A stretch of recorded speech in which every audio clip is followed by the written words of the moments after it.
แผนกศึกษาธิการและกีฬานครหลวงเวียงจันทน์เสื่อมซึมมติกองประชุมใหญ่ของพรรคกองประชุมเผยแพร่เสื่อมซึมมติกองประชุมใหญ่ครั้งที่12ของพรรคประชาชนปฏิวัติลาวติดพันกับกองประชุมใหญ่ครั้งที่8ขององค์คณะพรรคนครหลวงเวียงจันทน์ให้สมาชิกพรรคและพนักงานหลักแหล่งแผนกศึกษาธิการและกีฬานครหลวงเวียงจันทน์จัดขึ้นในวันที่3กรกฎาคม2026ที่โรงเรียนมัธยมศึกษาสมบูรณ์เวียงจันทน์โดยการเป็นประธานของฐานนางวีเลวอนจันทราตีคณะกรรมการประจำพรรครองประธานคณะกรรมการปกครองนครหลวงเวียงจันทน์มีฐานนางลีป่าเอียลีบัวเป้าเลขาคณะพรรคฮักฐานหัวหน้าแผนกศึกษาธิการและกีฬานครหลวงเวียงจันทน์พร้อมด้วยสมาชิกพรรคพนักงานครูอาจารย์190สหายเข้าร่วมกองประชุมในครั้งนี้ได้นำเอาเนื้อในหลายเอกสารสำคัญของพรรคมาเผยแพร่ให้สมาชิกพรรคและพนักงานครูอาจารย์ได้รับรู้เข้าใจเพื่อเป็นแนวทางในการนำไปจัดตั้งปฏิบัติอยู่ในขงเขตเวียกงานของตนให้มีประสิทธิผลแต่นี้ฮอดปี 2030 เป็นเอกสารมติกองประชุมใหญ่ผู้แทนทั่วประเทศครั้งที่12ของพรรคประชาชนปฏิวัติลาว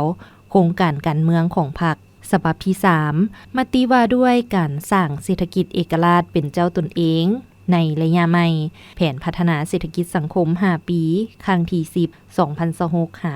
2030ของนครหลวงเวียงจันทน์และเอกสารอื่นๆที่เกี่ยวข้องและติดพันกับมติกองประชุมใหญ่ของพรรคและของนครหลวงเวียงจันทน์ในโอกาสนี้ท่านนางวีเลวอนจันทราตีได้กล่าวบางตอนให้รู้ว่าผลสำเร็จหรือว่าการจัดตั้งปฏิบัติในหัวข้อในขั้นที่11ผ่านมา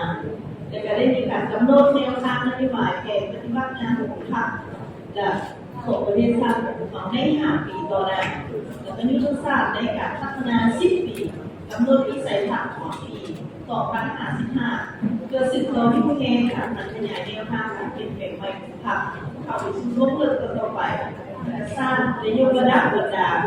วัดใจการพัฒนาระบบประชาธิปไตยประชาชนก้าวเข้าสู่สังคมนิยมอย่างแท้จริงอันนี้เป็นเรื่องในของกองประชุมตอนนี้กองประชุมเป็นได้ตีราคามากคือการจัดตั้งปฏิบัติที่กองประชุมใหญ่ครั้งที่11เนาะอันนี้ถือว่าเป็นภาคที่1ในกองประชุมนะเส้นทางก้าวหรือที่ระยะทางในการปฏิบัติภายใต้การนำทางของพรรคในการปรับปรุงยกระดับการนำทางของพรรคอย่างทุกด้าน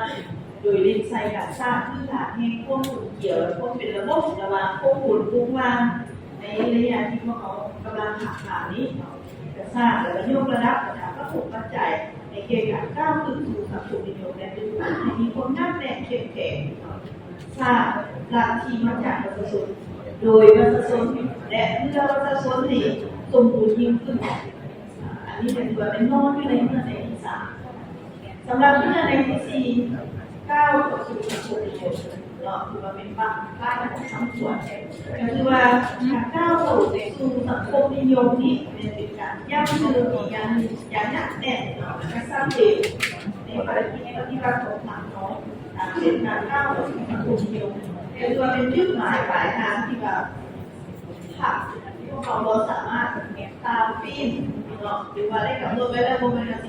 ปีนวังอันนี้พวกเขาต้องดื่มไปนานด้วยผมนั่งเนี่ยแล้วก็เป็นผู้ดมการที่ว่าพรรคมันจะถูกมีวันเปลี่ยนแปลง